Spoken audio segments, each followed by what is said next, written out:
हमारे चैनल को सब्सक्राइब करें और बेल आइकन दबाएं। हाय, मैं हूं आदित्य श्रीवास्तव और आप मुझे अभिजीत के नाम से जानते हैं। For more episodes of CID, subscribe to Live Crime and hit the bell icon.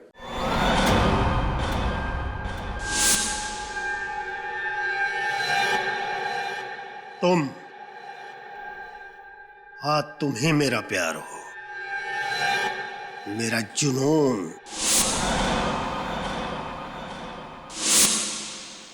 बरसों से जिस दिन का इंतजार था, आज आखिर वो दिन आ ही गया। तुम मेरे सामने हो और मैं तुम्हारे सामने। हम दोनों एक दूसरे के कितना करीब। अब कोई भी तुम्हें मुझसे जुदा नहीं कर सकता।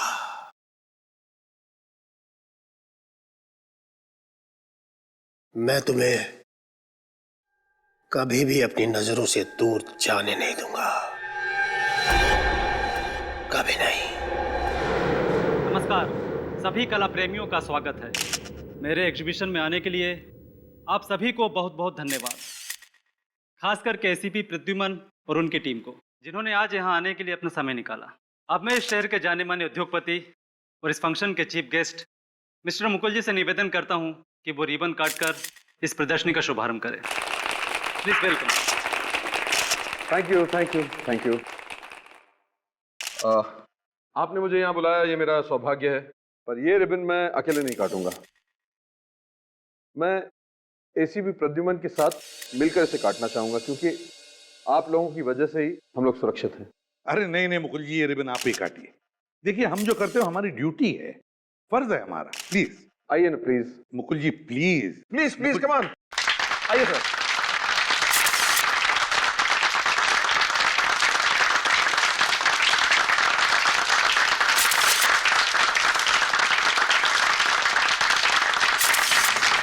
हाँ please.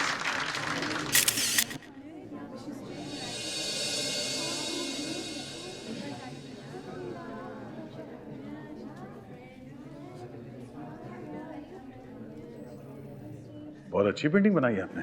Thank you Daya sir. भाई, इस पर सोल्ड का टैग लगा दो। ये पेंटिंग मैंने खरीद ली। Excuse me please.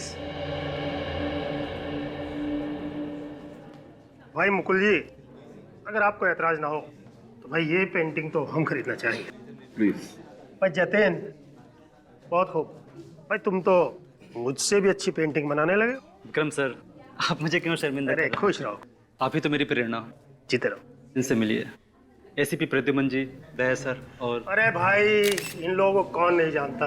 ये लोग तो हमारे देश की शान है। अरे नहीं विक्रम जी, उल्टा आप जैसे कलाकारों की वजह से ही हमारे देश का नाम रोशन होता है। आप शर्मिंदा कर रहे हैं सर। हेलो,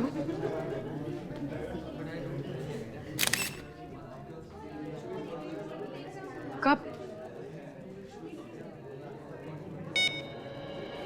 सर, हाँ। सर मशहूर टीवी रिपोर्टर रोनिता जी लापता हो गई। लापता कैसे? सर कुछ घंटे पहले वो मेयर साहब का इंटरव्यू लेने के लिए जा रही थी। अपने ऑफिस से निकली तो थी, लेकिन वहां पहुंची ही नहीं। सर, हाँ। रोनिता मेरी कजिन है, प्लीज उसे ढूंढ निकालिए। तुम्हारी बहन है रोनिता? जी। ठीक है, घबराओ मत, कुछ नहीं होगा, हम ढूंढ निकालेंगे उसे। एक काम करो, उस रास्ते भी जाकर चेक करो जिस रास्ते से रोनिता मेयर के बंगले पर जा रही थी, और हम उसके ऑफिस में जाकर चेक करते हैं।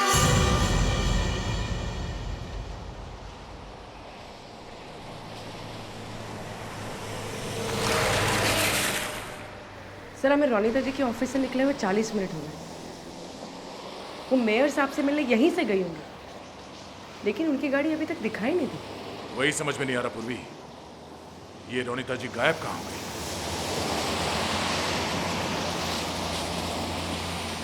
एक मिनट पूर्वी, गाड़ी रोको। लगता है ये रोनिता जी की गाड़ी है।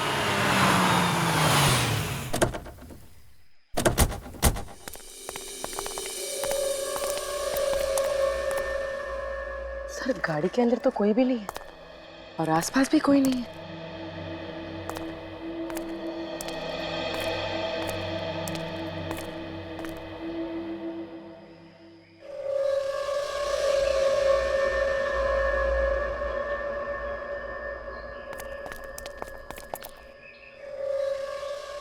टायर का निशान देख के लगता है कि यहाँ पे कोई ट्रक खड़ा था। सर मतलब रोनिता जी की गाड़ी के ठीक पीछे एक ट्रक भी पार्क था। और इस निशान से साफ पता चलता है कि वो ट्रक बाद में यहाँ इस रोड पे गया है।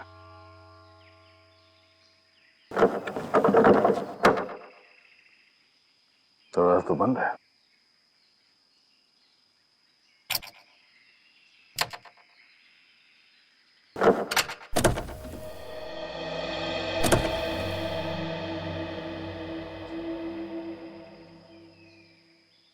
गाड़ी के अंदर देख के लगता तो नहीं है कि यहाँ पे हाथापाई हुई है। सब कुछ ठीक ठाक है। फिर ऐसी जगह पे रोनिता जी ने अपनी गाड़ी क्यों रोक दी?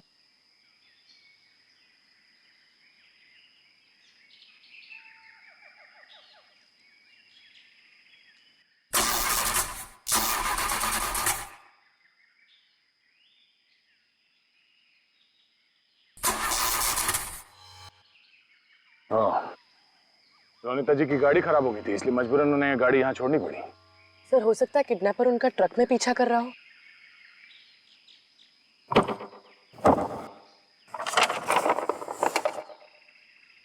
सर ये देखिए, सर गाड़ी खराब होने के बाद रोनिता जी ने जरूर इस इमरजेंसी कार सर्विस को फोन किया होगा। कार सर्विस वाले को? हाँ सर। इसका मतलब कोई ना कोई मैकेनिक तो यहाँ पे आया होगा गाड़ी देखने के लिए, और वही बता सकता है कि यहाँ पे एग्जैक्टली हुआ क्या था। जरा इस सर्विस स्टेशन में फोन करके पता करो। सर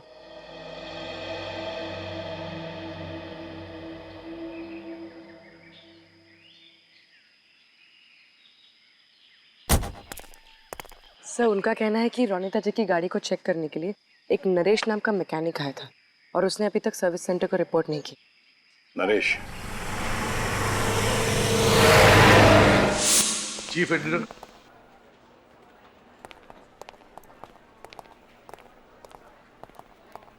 आप चीफ एडिटर शंतनु हैं?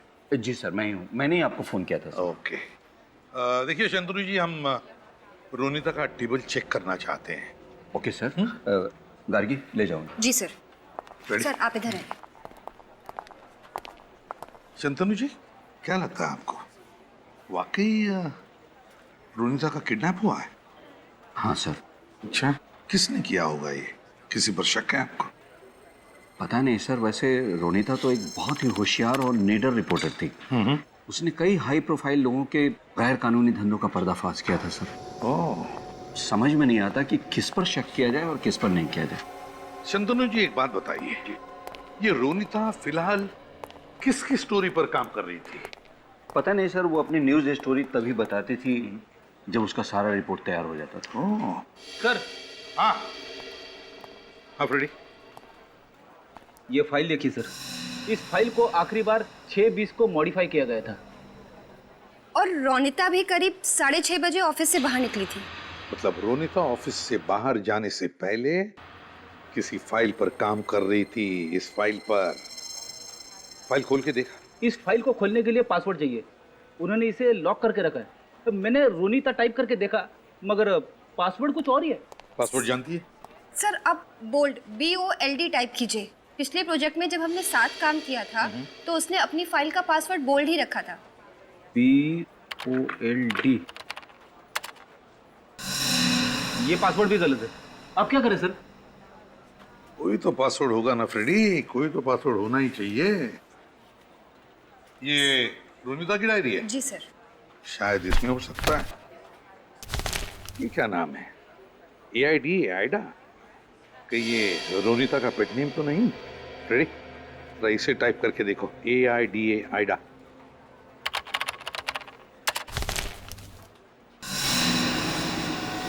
सर ये फाइल तो डिलीट होगी। फाइल डिलीट हो गई? इसका मतलब है रोनिता ने अपने कंप्यूटर को इस तरह से सेट करके रखा है कि अगर कोई 3 बार गलत पासवर्ड टाइप करे तो फाइल डिलीट हो जाएगी। ऐसा ही हुआ होगा। देखते हैं और कुछ है क्या। व्योम कौन है? सर व्योम को रोनिता का दाहिना हाथ समझिए। उसकी न्यूज स्टोरी के लिए सारी जानकारी वही ढूंढ कर लाता था। अच्छा, तो फिर ये व्योम जरूर जानता होगा कि रोनिता किसकी स्टोरी पर काम कर रही थी। व्योम।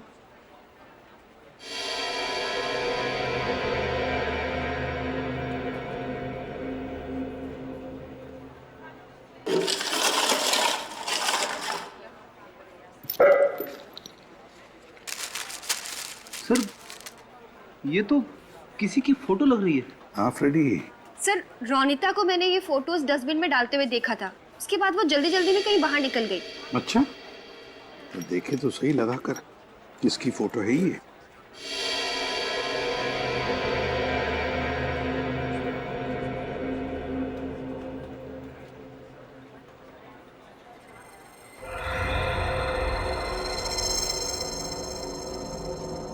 ये देखो फ्रेडी, ये मुकुल है, मुकुल। और लगता है कि ये किसी को पैसे दे रहा होगा। फिर जरूर ये रोनिता मुकुल की स्टोरी पर ही काम कर रही थी।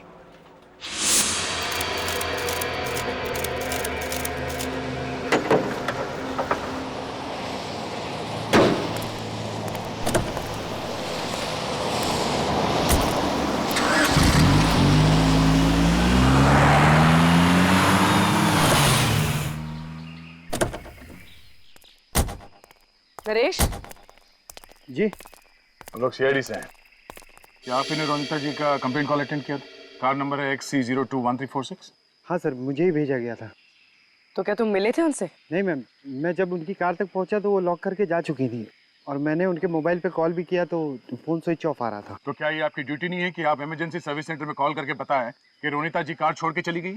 सॉरी सर, एक्चुअली मुझे पहुंचने में थोड़ा लेट हो गया था, तो मुझे लगा कस्टमर मेरे बॉस से कंप्लेंट ना कर दे, इसलिए मैंने अपने बॉस को कॉल ही नहीं किया।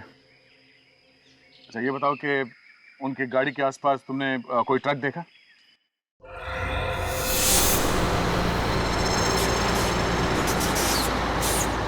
हाँ सर, जब मैं गाड़ी के पास पहुंचा था एक आइसक्रीम ट्रक को जाते हुए देखा। Ice cream truck? सर इसका मतलब रोनिता जी की गाड़ी के पीछे जो टायर के निशान थे वो इसी ट्रक के थे और किडनैपर ने रोनिता जी को इसी ट्रक में अगवा किया होगा।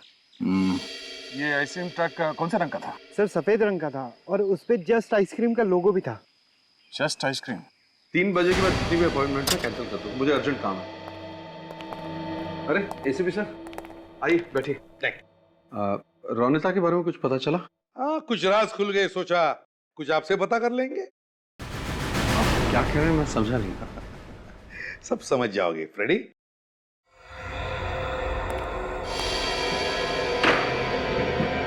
ये सब क्या हो रहा है? आप मुझ पर शक कर रहे हैं? मैं भला अपनी कजन को क्यों अगवा करवाऊंगा? इसलिए ये फोटोग्राफ आपको कहां से मिला? सवाल हम तुम्हें पूछने आए, उल्टे सवाल पे सवाल तुम हमें पूछे जा रहे हो। वाह, बताओ कौन है ये आदमी? और उसे पैसे ही दे रहे हो ना तुम? ये एक एजेंट है, लेकिन मैं किसी से भी मिलूं, कुछ भी करूं, इससे रोनिता का क्या लेना देना? क्योंकि ये फोटोग्राफ रोनिता के ऑफिस में से हमें मिला है, उसकी टेबल पर से।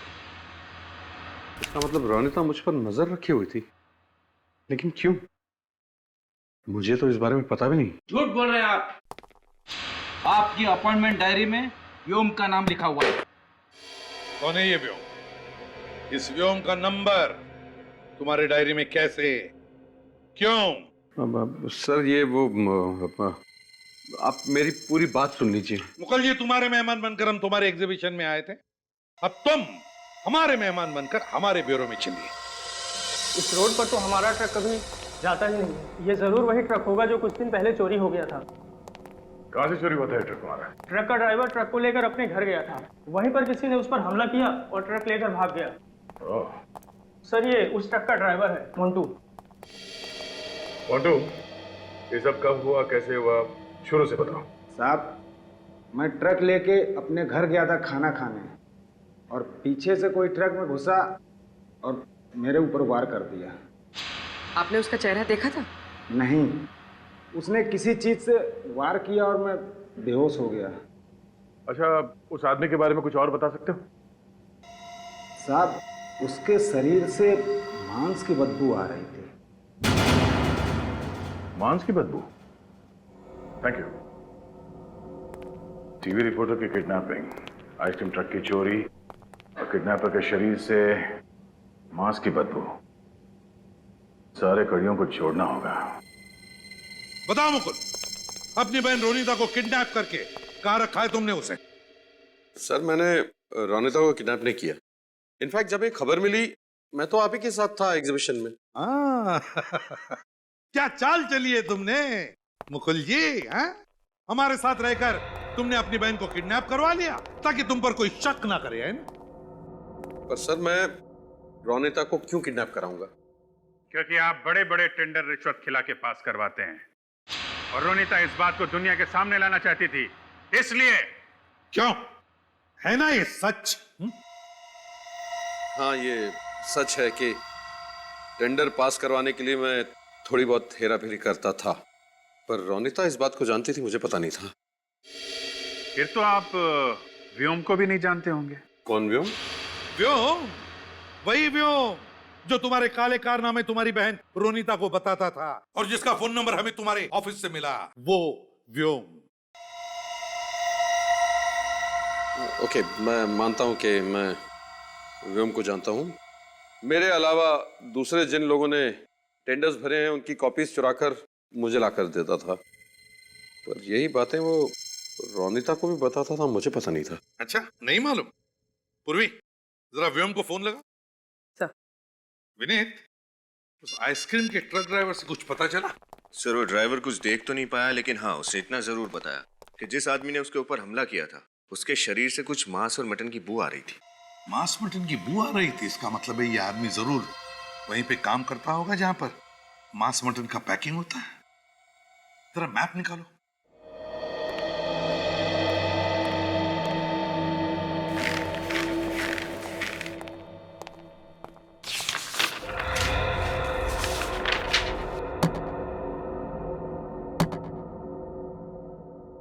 एक, ये दो, तीन और ये है 4। शहर में 4 जगह हैं जहां पर मांस मटन का पैकिंग होता है। मतलब सर हमें इन चारों जगहों को जाकर चेक करना पड़ेगा। बिल्कुल चेक करना पड़ेगा। सर। हाँ। सर व्योम का फोन ऑन हो चुका है, उसकी लोकेशन ट्रैक हो गई है। कहां पर? Sir Chincholi area. Chincholi area. Vyom, उठाओ इस व्योम को चिंचोली एरिया से। पता तो चलेगा ये मुकुल सच बोल रहा है या ये व्योम।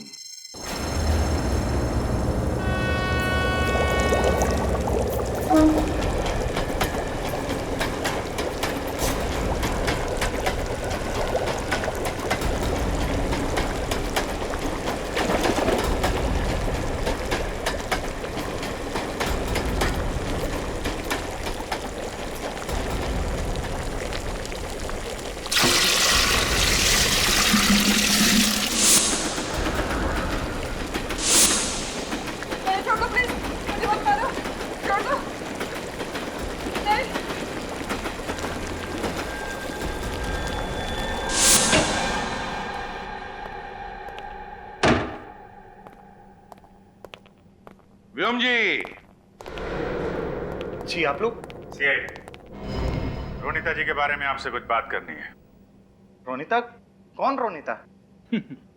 पता नहीं सर, इनके दिमाग में क्या चल रहा है, पहले मना करते फिर मान जाते हैं। मुकुल ने तुम्हारे बारे में हमें सब कुछ बता दिया है व्योम, और तुम उसके लिए क्या काम करते हो ये भी बताया। हमें पता चल चुका है कि तुम मुकुल के सीक्रेट रोनिता जी को बेचते थे और रोनिता जी के सीक्रेट मुकुल को। दोनों को डबल क्रॉस कर रहे हो तुम। अब आप लोगों को सब पता चल ही चुका है तो मैं और क्या बोलूं? रोनिता को किडनैप करके कहां रखा है? क्या रोनिता किडनैप हो गई है? नाटक मत कर, समझा? नहीं सर, मैं सच बोल रहा हूँ। मुकुल जी के बारे में खबर देने के बदले रोनिता मुझे ढेर सारे पैसे देती है। मैं भला उससे किडनैप क्यों करूंगा? आज सुबह कहाँ थे तुम? मैं मुकुल जी के ऑफिस में था, आप चेक कर सकते हैं। रोनिता से तुम्हारी आखिरी बार बात कब हुई थी? मुकुल जी के ऑफिस से निकलने के बाद मैंने उसे फोन किया था। कितने बजे? 1 मिनट, ये 12 बजे। 12 बजे? वो 12 बजे तो गायब हुई थी। और सर हमने रोनिता का मोबाइल चेक किया था, उसमें इनका नाम और नंबर दोनों ही नहीं थे। मैंने उसके प्राइवेट नंबर पर फोन किया था, ये वाला नंबर देखिए। मतलब ये सब काम करने के लिए रोनिता जी ने अलग नंबर रखा था, प्राइवेट नंबर। क्या बात हुई थी रोनिता के साथ? फोन कनेक्ट हुआ था, मैं हेलो हेलो कर रहा था, लेकिन सामने से कोई आवाज नहीं आई। हाँ, लेकिन आसपास कोई रेलवे ट्रैक जरूर होना चाहिए, क्योंकि ट्रेन की आवाज आ रही थी। अच्छा, ट्रेन की आवाज? तो फिर अभिजीत रेलवे लाइन के आसपास जितने भी मीट पैकिंग फैक्ट्रीज है चेक करो।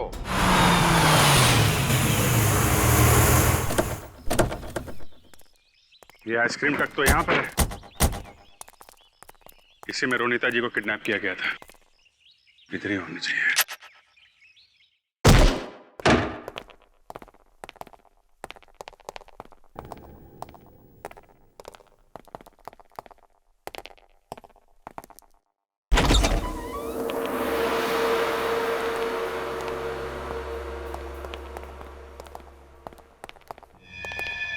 अरे ये सब कौन है? सर ये पुतले हैं सर। मोम के पुतले।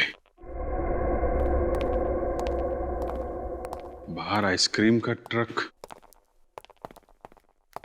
यहाँ मोम के पुतले और रोनिता जी गायब। चेक कर।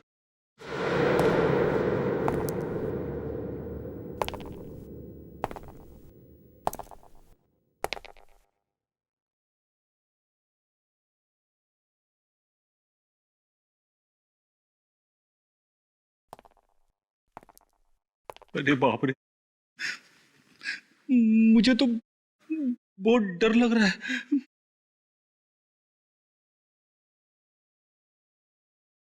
कितनी ठंडी है यहाँ पे, मगर मुझे बहुत पसीने छूट रहे हैं।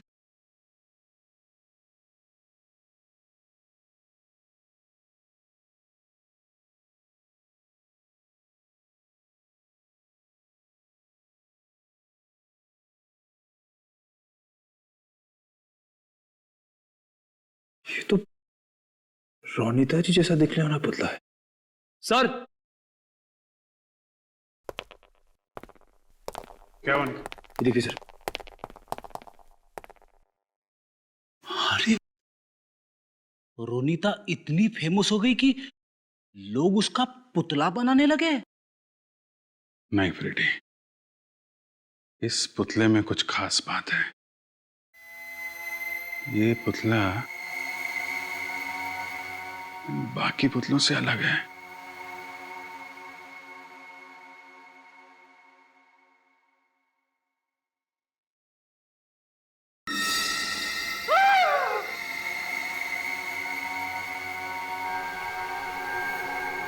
रोनिता जी,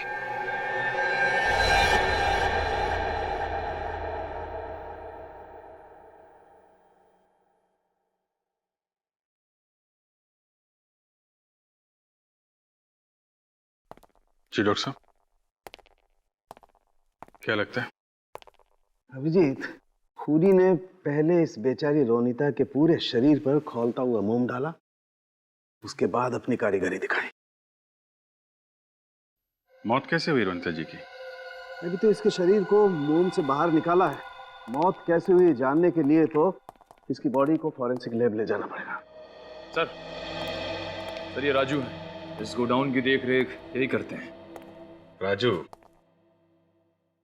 ये लाश कैसे है यहाँ पे? मुझे पता नहीं सर, मैं तो सिर्फ इतना जानता हूँ कि यहाँ बहुत सारे मोम के पुतले रखे जाते हैं। लेकिन तुमने किसी को तो देखा होगा, कौन आया था यहाँ पे? कोई नहीं सर। सो रहे थे? हैं? किसका गोडाउन है ये विक्रम सर का है, और यहाँ पे जितने भी मोम के पुतले रखे हैं ये उन्होंने ही बनाए। विक्रम जी, जो बहुत बड़े कलाकार हैं, बहुत बड़े मूर्तिकार। विक्रम जी घर पे है क्या? हम लोग सीआईडी से। हाँ है।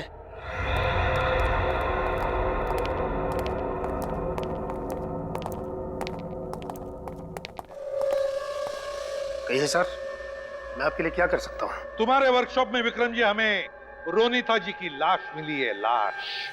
क्या? लाश मेरे वर्कशॉप से? जी हाँ। क्यों खून किया आपने उनका?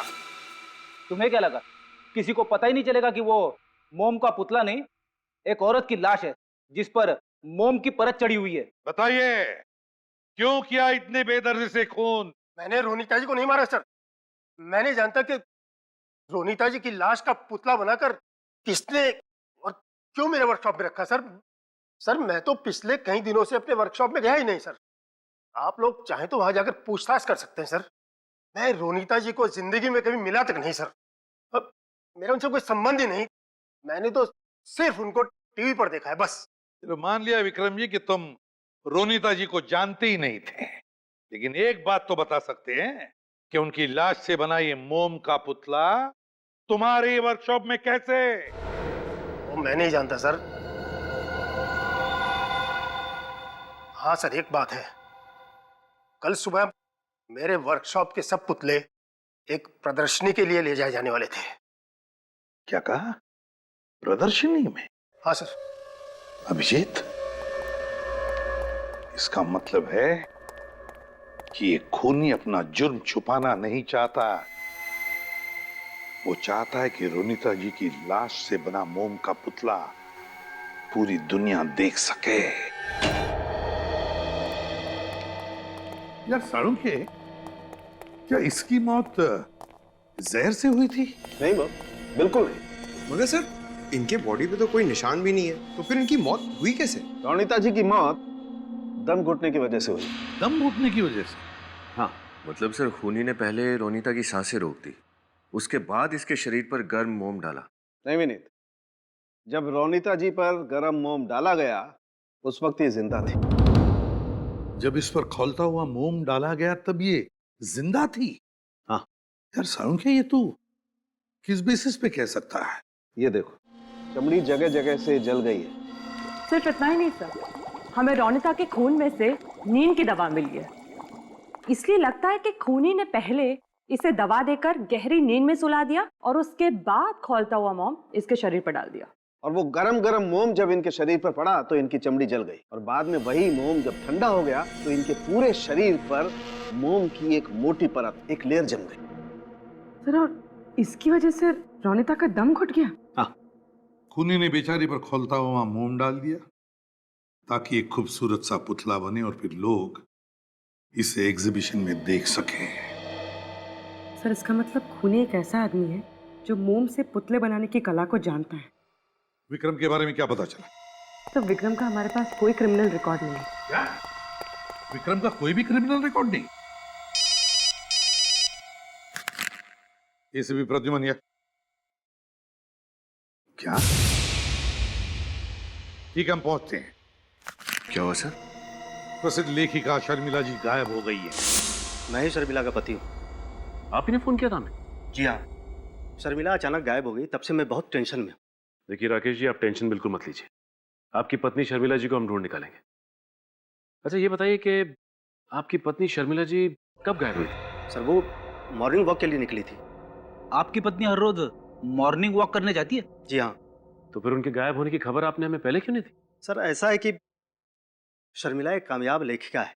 वो कब कहाँ किससे मिलने जा रही है ये हर समय बताकर तो नहीं जाती, और फिर वो स्वाभिमानी और कड़क मिजाज की। हर वक्त कोई उसे टोकता रहे ये उसे पसंद नहीं।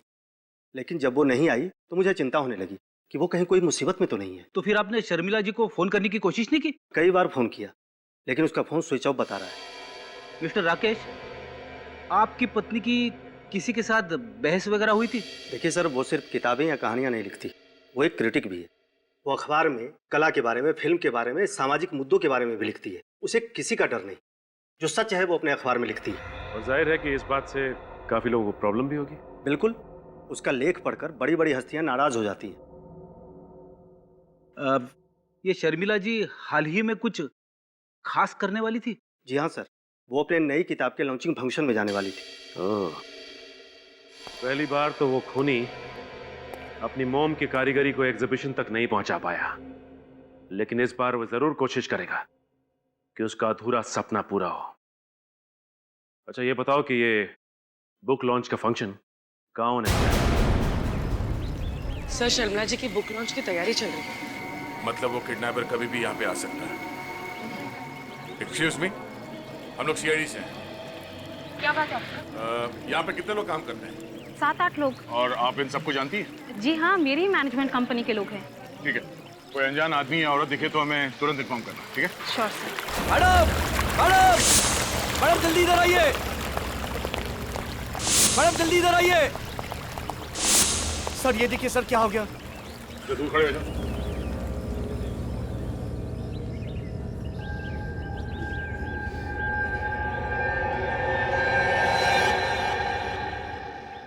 नो, लाश। सर रोनिता जी की तरह इस पर भी खौलता हुआ मोम डाला गया, इसलिए शर्मिला जी की मौत हो गई। ये खूनी ये सब कर क्यों रहा है? और शर्मिला जी की मोम के पुतले को यहाँ अंदर लाया कैसे? ये पुतला अंदर आया कैसे? आपने से किसी ने उस खूनी को देखा? बट सर, जब मैं टेरेस पे आई थी तब ये पुतला यहाँ नहीं था। जब आप यहाँ आई तो मेन डोर का ताला ठीक था? यस मैम, मैंने अपनी चाबी से दरवाजा खोला था। सर स्विमिंग टैंक साफ करने के लिए कोई आदमी आया तो था। तब आप कहाँ थी? एक्चुअली मैम डेकोरेशन का सामान आया था तो मैं वही लेने गई थी, शायद तभी। हाँ, तभी एक आदमी आया तो था। तुमने उस आदमी का चेहरा देखा? दूर से देखा था सर, कुछ याद नहीं है। रोनिता की मोम के पुतले में लाश, और अब शर्मिला की लाश मोम के पुतले में। क्या कनेक्शन हो सकता है? सर शर्मिला जी की फोरेंसिक रिपोर्ट आ गई। सर इनकी मौत भी वैसे ही हुई थी जैसे रोनिता जी की हुई थी। ये देखो, गर्म मोम की वजह से चमड़ी जल गई, खून में नींद की दवाई, दम घुटने से मौत। अभिजीत, बिल्कुल वही तरीका मरने का। सर इस खूनी के सीने में तो दिल ही नहीं। कितनी बेरहमी से खून किया इसने दोनों का। सर दोनों ही खून में कनेक्शन दिख रहा है। रोनिता जी और शर्मिला जी, दोनों औरतों की उम्र 40 साल, एक टीवी रिपोर्टर, एक लेखिका, दोनों निडर औरतें। दोनों का काम एक, समाज में काले कारनामे करने वाले लोगों का पर्दाफाश करना। इसीलिए दोनों को मार डाला? लगता तो यही है। यानी सर कोई और औरत होगी जो ऐसा काम करती होगी, खूनी उसे भी अपना निशाना बना सकता है। हाँ विनीत, और इस सीरियल किलर तक पहुंचने के लिए हमें एक आदमी की मदद लेनी पड़ेगी, विक्रम। सर नमस्ते। हाँ विक्रम। विनीत सर बताइए, मुझे यहाँ क्यों बुलाया? विक्रम, एक काम है। मोम के पुतले बनाने वाले लोग तो गिने चुने ही होंगे, और उनके बारे में तुम बहुत कुछ जानते होगे, है ना? जी हाँ सर। विक्रम जी, ये फोटो देखिए। ये दो मोम के पुतले हैं, रोनिता जी और ये शर्मिला जी। अब बता सकते हैं ये कलाकारी किस आर्टिस्ट की है?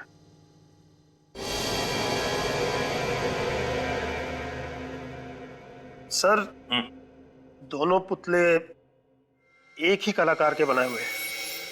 दोनों पुतलों के एक ही स्टाइल में तराशा गया है। छोटी से छोटी बारीकी का बहुत ध्यान रखा गया है। बहुत समय दिया गया है सर ये पुतले बनाने में। कौन आर्टिस्ट सही है? कभी देखा है इसका काम? जी हाँ सर, इस शहर में एक ही कलाकार है जो इस स्टाइल में पुतले बनाता है। कौन है? जी उसका नाम है उत्तम। उत्तम?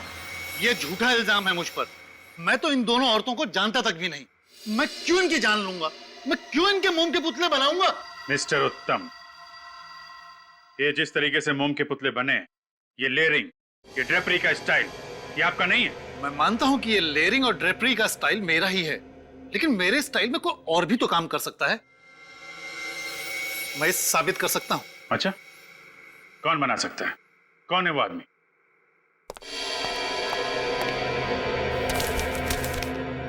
ये चिट्ठियां मुझे किसी गुमनाम शख्स ने लिखी है सर। यही वो आदमी है।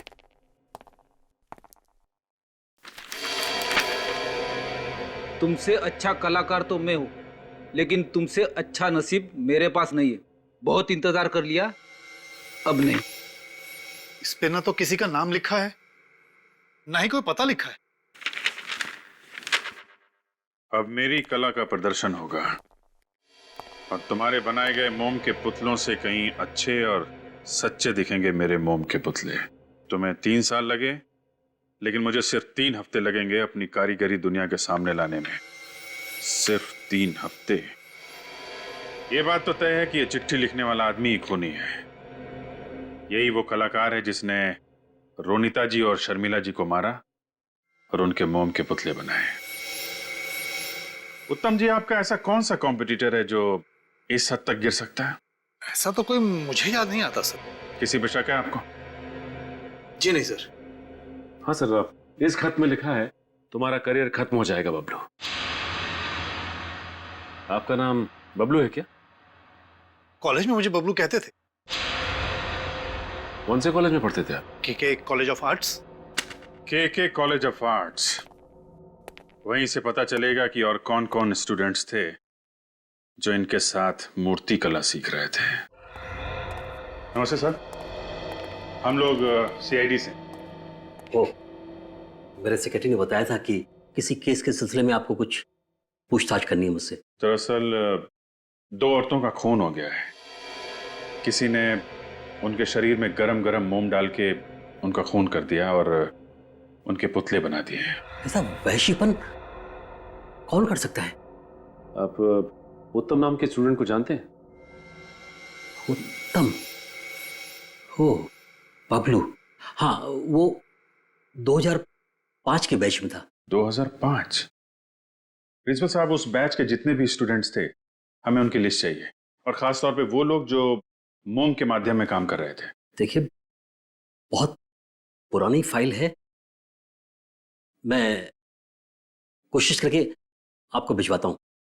Okay sir. और सर, ये 2005 के जो चीफ इंस्ट्रक्टर थे उनसे भी मिलना हमें। उनका तो 2005 में ही खून हो गया था। खून हो गया? नाम क्या था उनका? दिव्या। कैसे मौत हुई दिव्या जी की? उनकी बॉडी एक कोल्ड स्टोरेज में पड़ी हुई मिली। बहुत तहकीकात हुई लेकिन खूनी का कुछ भी पता नहीं चला। और कुछ बता सकते हैं आप दिव्या जी के बारे में? देखिए, वो बहुत ही स्ट्रिक्ट थे, कड़क स्वभाव था उनका। स्टूडेंट गलती करता था तो वो बहुत डांटती थी उन्हें। उम्र क्या रही होगी उनकी? यही लगभग 40 के आसपास रही होगी। 40 साल? 40 साल की औरत, कड़क स्वभाव और डिसिप्लिन वाली, बिल्कुल शर्मिला जी और रोनिता जी जैसी। यानी कि खूनी ऐसी औरतों का खून कर रहा है? हाँ फेटी, लगता है ये दिव्या जी का खून उस सीरियल किलर का पहला मर्डर था। सर, पुलिस रिकॉर्ड के हिसाब से दिव्या जी के सर पे किसी भारी चीज से वार किया गया था, जिससे उनकी मौत हो गई थी। बाद में उनकी लाश एक पुराने कोल्ड स्टोरेज प्लांट में मिली थी। और क्या पता चला दिव्या के बारे में? सर, के स्कूल ऑफ आर्ट्स के स्टूडेंट ने बताया कि वो बहुत ईमानदारी से अपना काम करती थी और थोड़े कड़क स्वभाव की थी, इसलिए बच्चे उनसे डरते भी थे। शर्मिला और रोनिता दोनों भी तो निडर और कड़क स्वभाव की थी, बिल्कुल इस दिव्या की तरह ही। सर, ये उत्तम दिव्या जी का सबसे फेवरेट स्टूडेंट था। अच्छा, इस उत्तम के साथ जो बाकी स्टूडेंट्स थे उनकी लिस्ट मिल गई? जी सर, उत्तम जी के साथ उस बैच में 25 स्टूडेंट्स थे और उनमें से 4 स्टूडेंट्स मोम के माध्यम में काम करते थे। तो फिर इन चारों का कच्चा चिट्ठा निकालो, पता लगाओ इन चारों के बारे में। सर, मैंने प्रिंसिपल से रिकॉर्ड्स मंगवाए, आज आ जाएंगे। हेलो, क्या? कहां से? ओके, हम लोग देखते हैं। सर, हाँ, सोशल एक्टिविस्ट रजनी जी का किडनैप हो गया है। रजनी का किडनैप हो गया? कहां पर? मॉर्निंग वॉक से लौट रही थी सर, घर के सामने किसी ने अगवा कर लिया। वो खूनी उन्हें कहाँ ले गया होगा सर? एक जगह हो सकती है जहां खूनी ने पहला खून किया था दिव्या जी का, वो बंद पड़ा हुआ सुनसान कोल्ड स्टोरेज प्लांट। हाँ अभिजीत, बिल्कुल सही है। इससे पहले कि रजनी की जान चली जाए, हमें इस खूनी को पकड़ना ही होगा। तुम कौन हो? क्यों मुझे लेकर आए हो? मुझे जाने दो प्लीज। मैंने तुम्हारा क्या बिगाड़ा है? कैसे जाने दूं? तुम ये सब इसलिए कह रही हो क्योंकि तुम नहीं जानती हो। दुनिया की सबसे सुंदर और महान मूर्तियों में तुम्हारा नाम लिया जाएगा। आज से हजारों साल तक लोग तुम्हें याद करेंगे। अमर होने वाली हो तुम। करना क्या चाहते हो तुम? ज्यादा कुछ नहीं, बस तुम्हारी मोम की मूर्ति बनाना चाहता हूं मैं। ये जो तुम्हें सामने गरम गरम खौलता हुआ मोम दिखाई दे रहा है ना, ये मोम तुम्हारे शरीर पर डाल दूंगा। थोड़ा सा जलेगा, ज्यादा नहीं, क्योंकि मैंने ऑलरेडी तुम्हें सेडेटिव दे रखे हैं। उसके बाद मैं तुम्हें कोल्ड स्टोरेज में डाल दूंगा और ये गरम गरम पिघलता हुआ मोम तुम्हारे शरीर पर जम जाएगा। और उसके बाद मैं अपनी कलाकृति दिखाऊंगा। नहीं प्लीज, मुझे मरना नहीं है।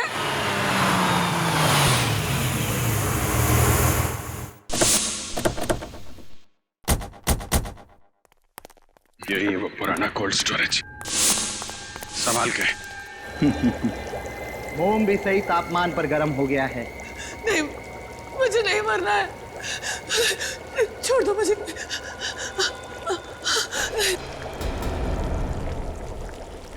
जाने दो मुझे, जाने दो। मैंने तुम्हारा क्या बिगाड़ा? जाने दो।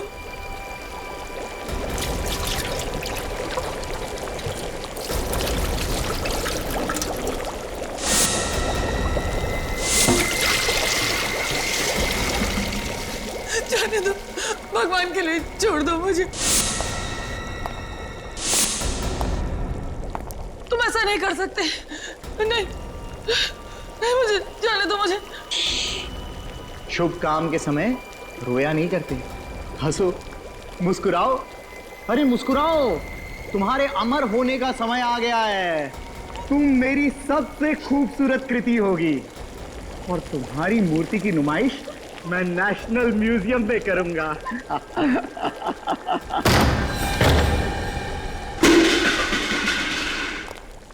मिस्टर व्योम, के कॉलेज ऑफ आर्ट्स का नाम बदनाम कर रहे हो। असली नाम क्या है तुम्हारा? असली नाम? सिद्धार्थ नाम है मेरा। पहचान छुपाने के लिए नाम बदला था मैंने। और अपना अपराध छुपाने के लिए तुमने हमारी मदद की। बहुत कोशिश की तुमने हमें गुमराह करने के लिए। रोनिता जी के बारे में इंफॉर्मेशन देना, वो फोन के डिटेल्स, रेलवे ट्रैक की आवाज, अच्छा नाटक था। क्यों मारा तुमने दिव्या जी को? हमेशा मुझे डांटती रहती थी। उत्तम ही उसका सबसे चहेता स्टूडेंट था। इसी कोल्ड स्टोरेज में हम लोग प्रैक्टिकल्स के लिए आया करते थे और इसी कोल्ड स्टोरेज में उसने सबके सामने मेरा अपमान किया था। और इसीलिए तुमने दिव्या जी को इस कोल्ड स्टोरेज में मारा और उत्तम के स्टाइल में उसका पुतला बनाया ताकि उत्तम फंस जाए। हाँ, दिव्या जैसी औरतों को मारकर मैं अपना गुस्सा उतारता रहा। दिव्या ने मेरा भविष्य बर्बाद कर दिया था। कोई किसी का भविष्य बर्बाद नहीं करता है। इंसान अपना भविष्य खुद बनाता है या खुद बिगाड़ता है, तुम्हारी तरह।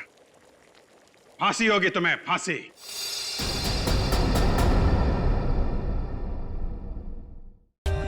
For more updates, subscribe to our channel, click the show links and enjoy watching the videos.